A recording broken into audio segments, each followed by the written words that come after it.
5 berita terpopuler hari ini Rabu 3 Desember 2025 di Bloomberg Technos Flash 5. Yang pertama, Cina bangun pabrik kelapa Morowali 1,6 triliun rupiah olah 500 juta butir. Menteri Investasi dan Hilirisasi atau Kepala BKPM Rosan Roslani menyatakan pembangunan pabrik hilirisasi perkebunan kelapa senilai 100 juta dolar Amerika Serikat atau sekitar 1,6 triliun rupiah yang berlokasi di Morowali, Sulawesi Tengah akan selesai pada pertengahan 2026. Pembangunan ini dilakukan 3 fase melibatkan 10.000 orang pekerja. Pabrik ini dibangun atas investasi gabungan antara perusahaan Cina bernama Zhejiang Freenow Food Corporation Ltd, perusahaan produsen turunan kelapa terbesar Cina bekerja sama dengan konsorsium perusahaan Indonesia Cina. Nantinya diklaim dapat mengolah 500 juta butir kelapa per tahun. Berdasarkan data BKPM hingga Januari-September 2025, total nilai investasi hilirisasi mencapai sebesar 431,4 triliun rupiah, naik 58,1% secara tahunan, tetapi investasi masih menyasar ke sektor mineral.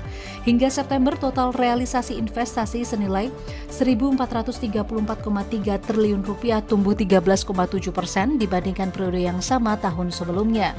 Namun realisasi ini baru 75,3% dari target sepanjang tahun ini yang dipatok 1.905,6 triliun rupiah.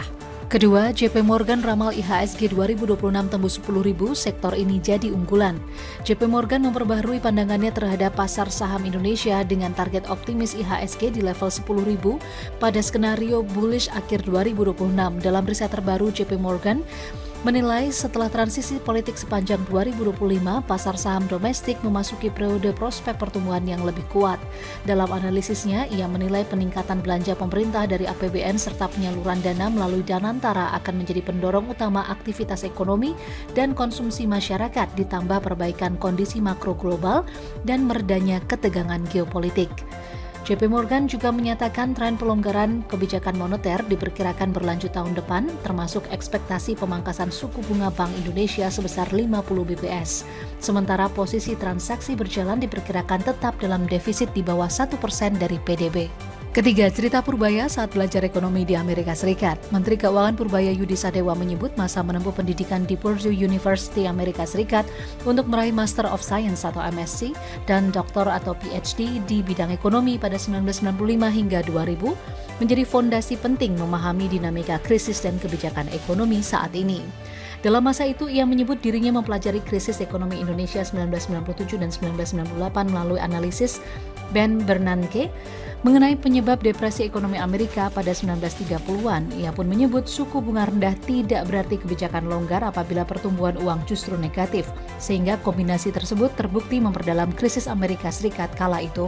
Terlebih, ia menjelaskan ekonomi Indonesia sempat diberhentikan akibat kebijakan yang salah arah, khususnya dari sisi pengelolaan uang dalam sistem.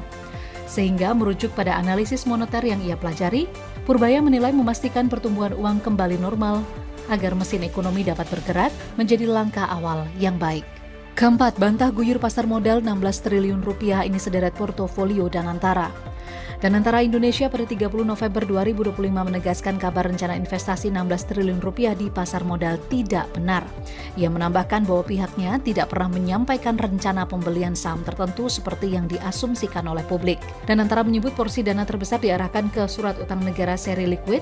Untuk obligasi off the run, penilaian dilakukan berdasarkan premi yang ditawarkan. Kemudian Danantara mengaku tidak akan masuk ke saham spekulatif atau dengan price to earning ratio yang tidak sesuai parameter internal. Berdasarkan rangkuman Bloomberg Technos, BPI Danantara menyiapkan 10 proyek strategis nasional dari Kalimantan hingga Papua. Dengan proyek industri dimethyl ether atau DME berbasis batu bara yang berlokasi di Bulungan, Kutai Timur, Kota Baru, Muara Enim, dan Banyuasin sebagai proyek terbesar yang memerlukan investasi 164 triliun rupiah. Proyek ini dikaitkan dengan potensi dampak pada kinerja PT Bukit Asam Tbk atau PTBA sebagai pemasok batu bara. Kelima, Wall Street melemah, Bitcoin anjlok usai BOJ isyaratkan pengetatan. Saham-saham di Amerika Serikat melemah pada perdagangan Senin 1 Desember 2025 seiring penurunan harga aset kripto dan lonjakan imbal hasil obligasi setelah Bank Sentral Jepang atau Bank of Japan atau BOJ memberi sinyal kemungkinan pengetatan kebijakan dalam waktu dekat. Data ekonomi Amerika Serikat menunjukkan aktivitas manufaktur kembali menyusut pada November, menjadi penurunan terdalam 4 bulan terakhir seiring pelemahan pesanan. Kondisi ini menandakan sektor manufaktur masih kesulitan keluar dari kelesuan yang panjang. Saham-saham yang terpapar aset kripto ikut jatuh setelah Bitcoin turun di bawah $86.000 Amerika Serikat, menggiring token-token besar lain melemah. Saham Coinbase Global Incorporation dan Mara Holding Incorporation turun setidaknya 2%. Kini, pasar tengah tertuju pada perubahan kepemimpinan The Fed setelah Trump kembali menyodorkan kandidat yang memenuhi keinginannya terkait bunga yang lebih rendah. Itu dia 5 berita terpopuler pilihan Bloomberg Technos hari ini. Ikuti terus update selanjutnya di www.bloombergtechnos.com.